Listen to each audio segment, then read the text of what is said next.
I looked him in the eyes and said, "You can't take anything from me anymore." He thought I'd blindly sign the divorce papers, but I'd already moved everything into a private trust.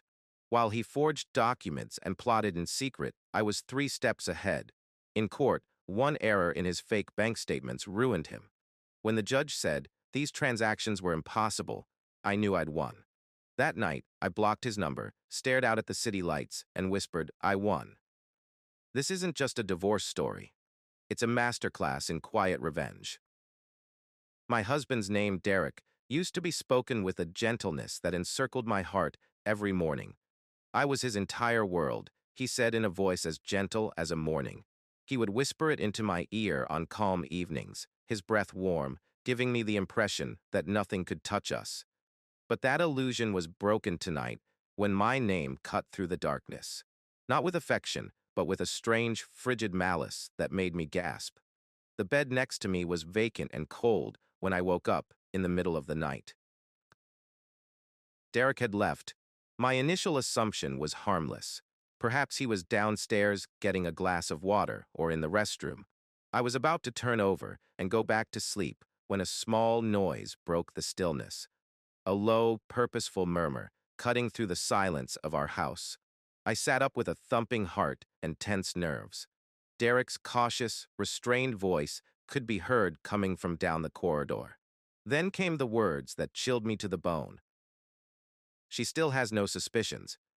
It seemed like an unseen hand had clamped down on my chest and forced air out of my lungs, causing my breath to catch. Everything that I had suppressed came flooding back, including the way Derek would quickly lock his phone when I walked in the door, and the evasive justifications about working late. I felt a tidal surge of anxiety and doubt sweep over me. As I slipped out of bed, my bare feet hitting the cold hardwood floor, my hands shook. The dread that gathered in my stomach grew with each stride. A glimmer of light poured through the breach at the door of his home office, and I followed the murmurs. My heartbeat was a deafening racket in my ears as I pressed myself against the wall and held my breath, trying to hear more. Derek replied, "Yes, I have already transferred it." He spoke in a low, deliberate voice, akin to a predator pursuing its victim. "It's proceeding according to plan, nearing completion." The tightness in my throat made it difficult for me to swallow. What was transferred? What's almost finished? I was afraid he would hear how loudly my heart was beating. Then footsteps. I rushed back to bed in a panic, covering myself with the covers as the bedroom door creaked open. With the grace of someone who hadn't been scheming in the dark, Derek glided in. I closed my eyes and tried to keep my breathing steady while I pretended to sleep, even though my mind was racing with questions.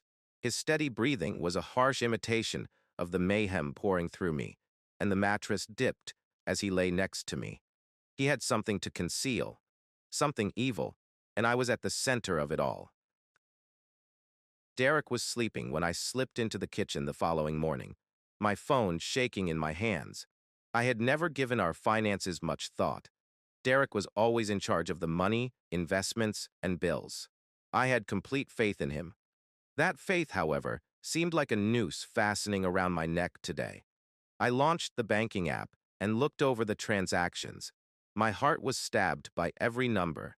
$600, $1,100, $300, $850, $2,000, removed throughout the previous 3 months. Individually, they weren't that much, but together, they cried out that something was seriously off. I tried to calm the panic that was tearing at my chest by holding on to the kitchen counter with white knuckles. These weren't transfers of investments or bill payments. The cash was simply gone, disappearing into an unfathomable emptiness. This early bank account check. Derek's voice cut right through my mind. He was leaning against the doorway, massaging his neck with a drowsy smile that stopped short of his eyes as I turned to face him. However, a shadow, fleeting but unmistakable, crossed his face as his eyes shifted to my phone. "There are a few withdrawals I don't recognize," I continued, trying my voice to remain steady despite the storm erupting inside of me. just randomly checking. He strolled over and poured himself a cup of coffee with a relaxed, practiced demeanor. He sipped without glancing at me and said, "Oh, those, just some small investments I forgot to mention." His eyes were evasive, his grin faint. I looked for a crack in the mask on his face. Derek, however, was a master of trickery. I had once fallen for his charm as a weapon. I pretended to believe his fib by nodding, but something had changed within me. Something colder than skepticism. I had the uneasy feeling that he was deceiving me in ways I couldn't yet understand. I was keeping a close eye on him that night. He kept his phone face down, as though protecting a secret, and texted nonstop. He went outside to answer calls, speaking in a low voice that was tinged with urgency that he didn't want me to hear. Then I had my opportunity. Declaring he was going to take a shower, Derek stood up and did something he had never done before. His phone was on the table, not protected. Even though my heart was racing, I made myself remain composed. I waited until I was certain he was gone, counting the seconds and listening to the water run. I took the phone. As a fresh message appeared on the screen, my hands began to shake. Send Marcus Amaro to her. Message. Just make sure she doesn't know anything. Nearing completion. I clenched my fingers. My heart paused for a second. Maro, who is that? And what was meant by almost done? I put the phone down again and felt a chill of fear creep into my bones. There was the distant buzz of the shower. Derek had more than one secret. He was scheming to harm me, and he had almost finished his scheme. With my hands shaking, as though I had touched something toxic, I put the phone back where it belonged. Just make sure she stays in the dark. The words reverberated like a curse in my thoughts. I had sworn to love my spouse forever, and he was planning a betrayal that would ruin my whole existence. I regulated my breathing. The bathroom's water was still running. I had minutes to take action. I had a few minutes to defend myself before he came back, before his scheme could solidify. Derek pretended that nothing had changed under my feet the following morning. His smile, which I now fully saw through, was warm but hollow as he placed a cup of coffee in front of me. "How is work going?" he inquired, his concern brimming with deceit. Every statement served as a reminder of his dishonesty. My heart heaving from the weight of what I knew, I mustered a feeble grin. "All right," I murmured, scarcely raising my voice above a whisper. I wanted to face him with all my strength. However, I refrained. I have to be strategic. As usual, he put his phone face down and murmured, "Claire, I believe we ought to slightly rearrange our financial situation, merely as a safety measure. You never know what will happen in life." My eyes narrowed a little, but I tried to hide the rage that was growing within of me by speaking calmly. "What are you saying?" With deliberate word choice, he spoke smoothly. "We should consolidate our assets. Like a move in a game of chess that I was unaware we were playing. Anything that occurs will be simpler to handle.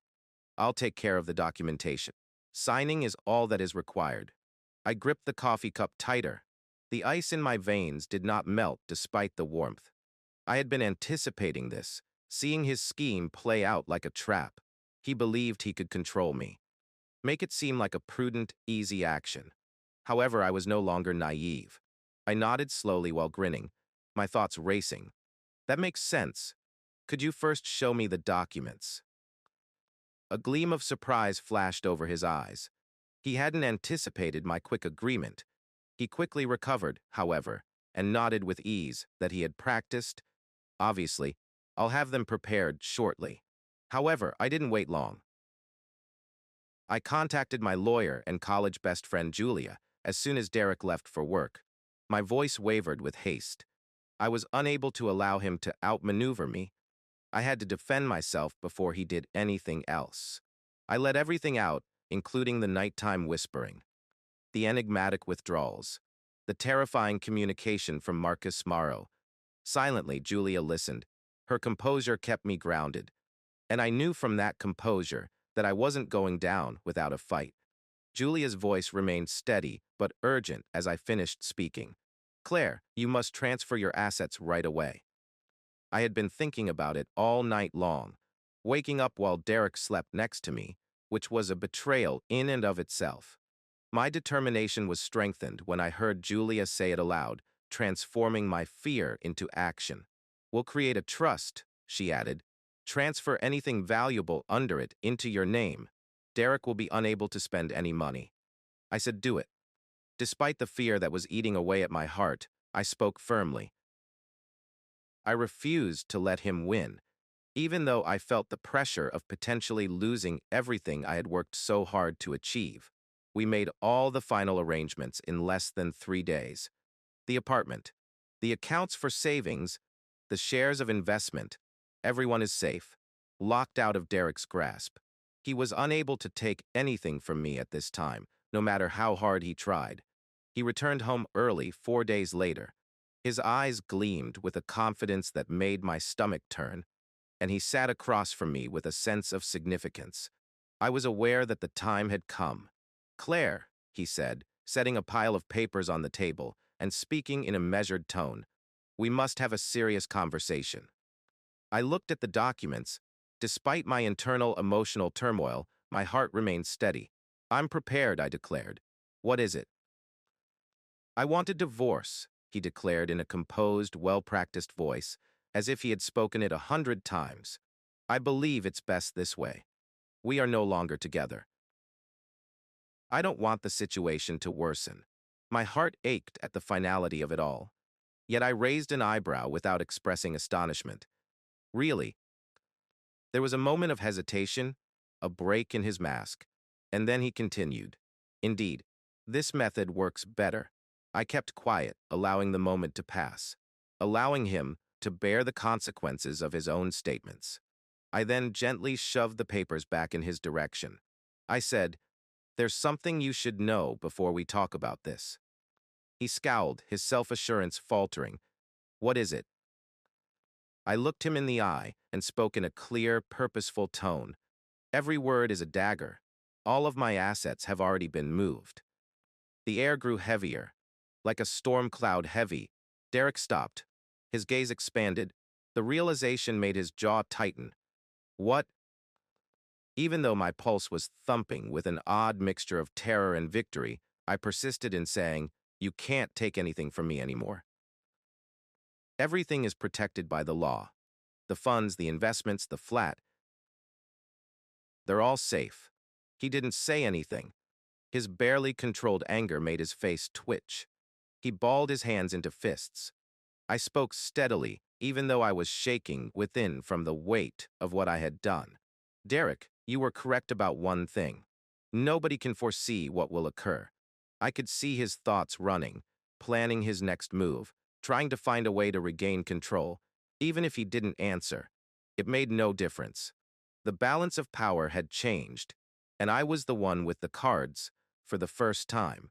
For a whole minute, Derek remained silent. His knuckles whitened from holding the divorce papers so hard. He struggled to keep his cool, holding on to the delusion that he still had the upper hand. But his rage was evident, a storm building behind his eyes. My pulse thumping with a mixture of triumph and residual anxiety, I adjusted my coat. His treachery still weighed heavily on my chest. I got up from my chair and said, if nothing else, I think we're done here. Inhaling deeply, he contrived a smile that stopped short of his eyes. Despite being cornered, a predator remains dangerous. He said, Claire, we'll see each other in court. His voice cut like a razor, low and keen. And you're not going to get away with this lightly. I grinned and kept my eyes on him, preventing him from seeing the glimmer of anxiety his words had caused. Then feel free to try. I felt a wave of triumph go over me as I left the living room. However, I was aware that this fight was far from done. Derek's attorney sent him a hefty envelope 3 days later, a legal petition for divorce. It sought half of everything, including my residence, half of our joint funds, and even my allowance each month. He said, I made him give up his job so we could be married. I gave a sour laugh. I wasn't prepared for how deeply his lies wounded. Nothing had ever been surrendered by Derek. The financial burden of our life together had been on me. I had put everything I had into our dreams together. He had been plotting behind my back the entire time. He had not lost anything. Now, though, he desired everything. I dialed Julia right away, my voice shaking with a mixture of resolve and rage. I responded, looking over the pile of documents, "We have a problem." Every demand was like an open wound. Her soothing voice was a lifeline as she laughed softly. "I'll venture a guess. Derek is not going to back down." I groaned and traced the borders of the documents with my fingers. "Of course not. He wants the apartment, support payments, and half of my assets." Julia snorted. Her tone was brimming with contempt. "Does he genuinely believe he has a chance?" "No. However, he will use every tactic at his disposal to attempt to wear you down." "Then we fight," I answered, maintaining my composure in spite of my gut knot. I had armor this time, but the betrayal still crushed on my ribs with every breath. With a strong and confident reply, Julia said, "It's time we show him that he chose the wrong opponent." Hope ignited inside of me. Let's get the battle started. Julia and I sat in her lawyer's office 4 days later, going through the case file. Every little thing served as a reminder of the life I believed I had created with Derek, which is now disintegrating. With a firm thud, Julia put the folder down and declared, "He has no chance. Before he filed, you moved your assets. He has no legal claim." And the call for assistance, I inquired. "He has no justification. The main source of revenue was always yours." I let out a breath. The uneasiness that had become my daily companion blended with relief. My phone then buzzed. A message from an unidentified number appeared on the screen. "Claire, exercise caution. Derek is not a rule follower." A shiver went through my body. I stared at the words, my heart pounding. However, I ignored my fear. Right now, I couldn't allow anything to stop me. After 3 days, there was a change at work. I got odd looks from coworkers, and their murmurs followed me like shadows. I initially believed it to be my imagination, just anxiety from restless nights. Then my assistant, Vanessa Lynn, entered my office. She had a worried, strained expression. She put a printed sheet on my desk and said, "There's something you need to see." An anonymous online forum was the source of the screenshot. In order to conceal money from her spouse during a divorce, the CFO embezzled corporate funds. Could someone check into this? Speculation, gossip, and allegations were made in the dozens of comments that followed, and I was completely chilled by one comment. "I am aware of who it is. Claire, my name. The world can see it out there." Twisted into a falsehood that might undo all of my hard work. I felt a burning, unyielding rage in my chest. Despite my internal turmoil, I spoke calmly and icily. "Derek is behind this." Vanessa Lynn nodded, worry shining in her eyes. "Certainly. This could damage your reputation if it gets out." Despite my hands shaking with rage, I forced myself to remain cool and took a long breath. I couldn't allow Derek to ruin my professional life. The one item that I created on my own. I grabbed my phone and said, "I need to see Julia now." Fear was drowned out by determination. We will not allow him to get away with this. I told Julia about the most recent betrayal when we met that evening. A mixture of hurt and rage made my voice tremble. Her eyes narrowed in intense concentration as she scowled. She said that he was attempting character assassination. "He wants you to snap and do something wrong." "I won't," I answered. Despite my heart hurting from Derek's constant attacks, I spoke firmly. "What is the strategy?" Julia's eyes sparkled with determination. "We start by sending a letter requesting a cease and desist. We will file a lawsuit against him for defamation and deliberate harm to your reputation if he distributes one more falsehood," she said in a steely tone, and I felt anchored once more for the first time that week. A glimmer of hope ignited inside me, eradicating the terror. Derek believed he could use lies to break me. However, he was mistaken. I fixed my jaw and nodded. "Let's get it done." 3 days later, with a solemn expression, Julia passed a document across the table in her office. You were accused of financial fraud in a lawsuit that Derek recently filed. I went cold. My heart fell. What? With a composed yet tense tone, Julia stated, he says you stole money from your joint accounts before moving your assets. And he's not by himself. A co-plaintiff is present.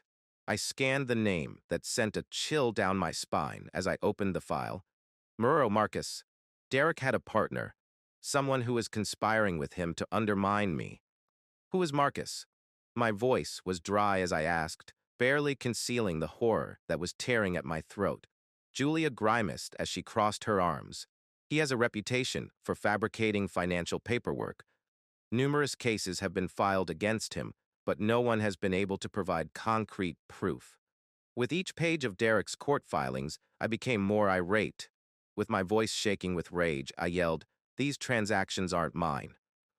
I didn't realize how deeply the betrayal affected me. Julia nodded, reassuring me with her composure. We had a suspicion, but things might get dangerous if we don't take quick action. My nails dug into my hands as I clenched my fists. Can we demonstrate their falsity? Julia had a piercing smile that shone brightly in the shadows. Not only can we demonstrate it, she declared, but we're going to use it to our benefit. She gave the case to a forensic financial specialist, and I was consumed by anxiety and resolve for the next week, constantly checking my phone. Leaping at each alert, fearing that Derek could win, they wrestled. After a week, Julia summoned me to her office. There was a rare glimmer of enthusiasm in her eyes. She put a file in front of me and said, "You're gonna like this." They were wrong. I gasped. The purchases Derek says you made, they were time-stamped prior to the creation of your account. I blinked. My heart pounded. In the murk, a glimmer of optimism appeared. What? Julia traced a number of bank statements with her finger as she tapped the page. In July, this account was opened. Transactions from May are shown in their paperwork. They had too much confidence. They failed to verify their own falsehoods. My face lit up with a slow, victorious smile as the fear started to fade. With a voice full of relief, I muttered, "They just destroyed themselves." Julia nodded, determination burning in her eyes. "We're not simply brushing this off. We are bringing a lawsuit against them for providing false evidence and defamation." Julia filed the countersuit 3 days later. With justice, the words rang out. Defendant Derek Reynolds and accomplice Marcus Hale intentionally provided fabricated evidence in order to ruin plaintiff Claire Thompson's reputation and finances. We wanted full damages reimbursement. All lied, every evil turn. Now they would pay for every attempt to destroy me. Derek was not content to simply lose. For each betrayal, he would pay. For each time he caused me to question my own abilities. I was sitting on my couch with a hot cup of coffee that night. I had a moment of calm for the first time in weeks. Although I still harbored resentment, it no longer controlled me. Then I heard my phone buzz, an unidentified number. I replied. Through the line came a snarling voice. "Don't you think you're really intelligent?" Despite the poison in his voice, I grinned and kept my heart steady. "Hi, Derek. Received the notification from your attorney," he said, his voice brimming with desperation. "I promise, Claire, you're going to regret this. You don't know who you're playing with." I leaned back, unafraid, the strength I had battled for swelling like a wave inside of me. "No, Derek, it's you who has no idea who you're playing with." The line died. With a lingering smile, I put down the phone. He was in a grave situation, grasping at straws, and I was prepared for whatever that might happen next. Tension was in the air in the courtroom. There was a lot of excitement in the air. I sat up straight, composed, and focused on Derek on the other side of the room. He was dressed in a fitted suit. However, his knuckles were white as his hands held the table, displaying the uneasiness he was unable to conceal. The judge looked over the papers. He spoke steadily, cutting through the quiet. The transactions Mr. Reynolds claims Miss Thompson made were not possible given the evidence. The courtroom echoed with a whisper. I caught Derek's eye quiver and his jaw clench as I looked at him. He was aware of the impending event, and his posture of terror was a silent triumph. The judge went on. These transactions predate the plaintiff's account, according to a forensic expert. This suggests that the documents Mr. Reynolds and his friend produced were fake. Beside me, Julia quietly laughed. A fire that had been simmering for months finally blazed free, and I felt a rush of satisfaction. The judge's voice was forceful as he tapped his gavel. All of Mr. Reynolds's claims are dismissed by the court due to the defendant's falsified evidence, and he is ordered to pay the plaintiff's legal expenses. Derek's shoulders dropped, and I couldn't help but smile. His well-crafted facade started to fall apart. With a raised hand, the judge silenced his frightened lawyer as he rose. In addition, I am directing an inquiry into the documents that Mr. Reynolds and his accomplice submitted because they purposefully submitted false information. Derek stopped, the consequences of his error weighing heavily on him. This situation had evolved beyond a simple divorce. He now had to deal with actual legal repercussions that would ruin his life. The gavel dropped. Sharp. Final. The court adjourns. Julia smiled triumphantly as she turned to face me. A flawless knockout, she muttered. Derek stayed. As he left the courtroom, his steps were heavy. Gone was the armor of assurance he once wore. I reduced my speed so he could sense my presence, letting him know that every stride I take makes my silent victory burn hotter. He pivoted, met my eyes. A tempest of defeat and rage raged in his eyes. With a gradual smile on my face, I cocked my head. Derek, are we done here? He remained silent. His quiet was more audible than any words. Nothing else could be said. I breathed deeply outside the courthouse. My body was relieved of its strain as the cool air swept over me, erasing the months of betrayal, deceit, and terror. I hadn't merely prevailed in court. I had defeated the man who attempted to shatter me. I was still standing too. Derek had wanted to take away everything I had created. His attorney contacted him a week later in an attempt to strike a deal and evade the criminal probe. They were obviously desperate. We said no. This was his own doing. Furthermore, I wasn't going to spare him the repercussions of his behavior. The rumors began to spread like wildfire 2 weeks later. Derek's coworkers discussed his failed plan, the falsified paperwork, and his attempt to use the legal system to further his own interests. He was fired by his employer. His financial reputation fell apart like a piece of glass. To pay for his legal bills, he sold his cherished sports automobile. His opulent apartment, a representation of the life he had lost, was put up for sale. He lost himself in the process of stealing everything from me. Every defeat served as evidence of his own conceit and vanity. I sipped a glass of wine one evening while sitting in my flat. Calm, bright, and untouchable, the city's glittering lights spread in front of me indefinitely. My phone came to life. Julia's message. Claire, congratulations. He has totally collapsed. I put the phone down and grinned. My shoulders were freed from the burden of the previous months. For the first time in years, I felt lighter. Yes, the wounds of treachery were still present. However, they no longer characterized me. My apartment's silence had become a haven. No more deceptive texts. No more threatening late-night calls. I was able to breathe for the first time in months, without the weight of fear on my chest, without the continual fear of his next move. It had not been an easy victory. It had required every last bit of bravery and fortitude. It was mine, though, in every manner that was significant. Everything was gone for Derek, and I had emerged stronger than ever before, retaining what was properly mine. Julia urged that we celebrate that evening. She spoke with pride in her voice. My best friends got together at a fancy restaurant. Their laughter warmed my heart. Applause erupted as I walked in. Warm, real, a memento of those who supported me during the terrible times. Julia's eyes were bright as she held up her glass. To Claire, she said, who taught us that a clever woman with a plan is always to be taken seriously. I clinked my glass against hers and giggled.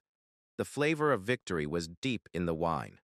The smoothness of it was the ideal counterpoint to the bitterness I had experienced. With empathetic eyes, Beatrice cocked her head. She said, "How does it feel to know that he has nothing left?" I put my glass down and smiled softly as I tried to think of the right words. "Relieving," I said in a calm but emotionally charged voice. "More than that, though, it feels liberating. As if I've reclaimed every aspect of who I am that he attempted to take." Beatrice gave a nod. I was grounded by her empathy. Just to remind you, strength isn't always obvious. It can be quiet at times. Sometimes it's just about getting by. Then reconstruction. Powerful piece by powerful piece. "What comes next?" she inquired in a quiet but inquisitive tone. With the city's pulse pulsing beyond the window, brimming with potential, I inhaled deeply. "Enjoying life, and never letting anyone have that kind of power over me again," I added, a smile spreading across my face. In agreement, the glasses raised. The room echoed with cheers, a celebration of the perseverance that got me through, as well as my win. My heels clicked quietly on the stone pavement as I strolled down the road by myself after the party.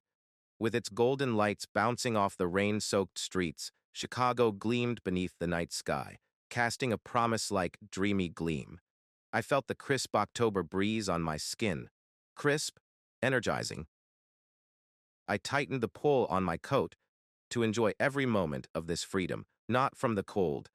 This moment of being completely and unreservedly myself. It buzzed on my phone. The screen showed an unidentified number. It's not over yet. Seeing Derek's last, desperate attempt to gain control, I grinned. I tapped the number and hit block without thinking. It was a minor action. However, it was final, empowering. I was no longer under his control. No hold on the life I had taken back. Later, I looked out at the shimmering horizon of the city from my balcony. The lights in front of me went on and on. The air smelled cleaner, lighter, as like I had released a weight I had been carrying for too long. Derek and I had finished our story. Its last chapter was written, sealed in triumph and deserved tranquility. I was victorious, not only in court, not only in terms of money, but by taking back who I am, by having the fortitude to overcome treachery. Some lessons are imparted in the most cruel ways and come at a terrible cost. At one point, I thought Derek was my partner, someone with whom I could create a future. Talk about all your dreams, all the secrets. I disregarded the warning signs, the minute changes in his conduct.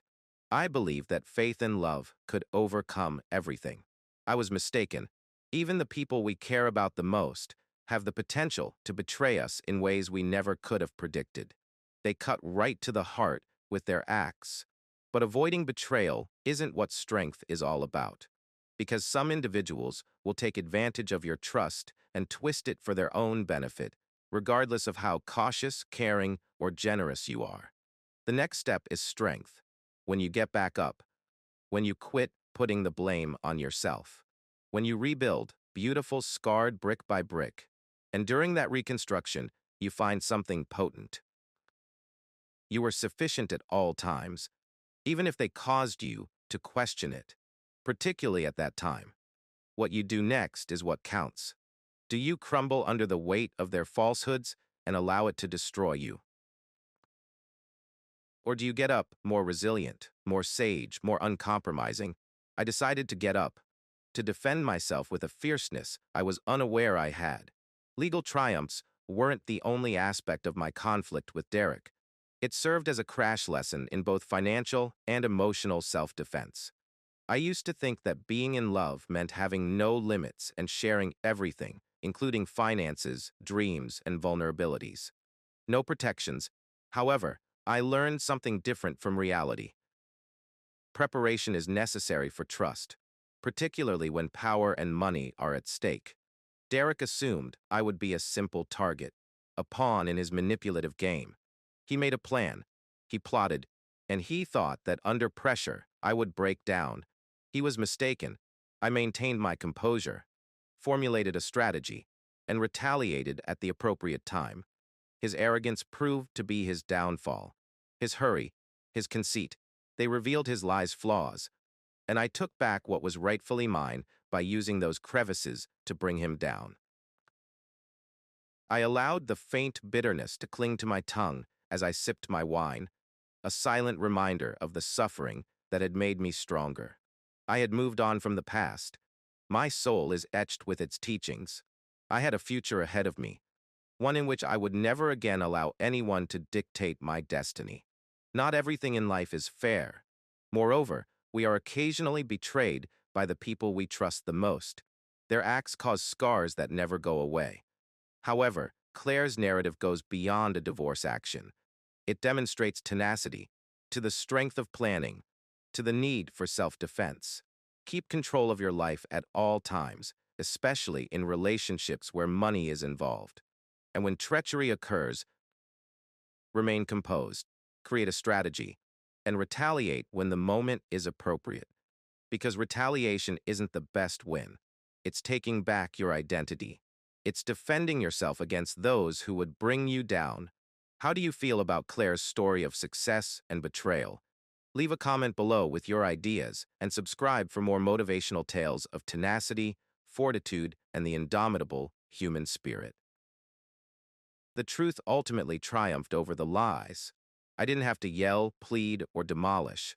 I simply defended what was rightfully mine, maintained my ground, and let the truth do its thing. Anger isn't always the best form of retaliation. Sometimes rising is living a good life, deciding on peace. Therefore, safeguard your energy if you're in pain, have been deceived, or are caught up in the storm. Establish limits. Take your time to recover. To win strongly, you don't need to fight loudly. Have you ever been betrayed or had your authority reclaimed? We're listening, so share your tale in the comments. How did you get up?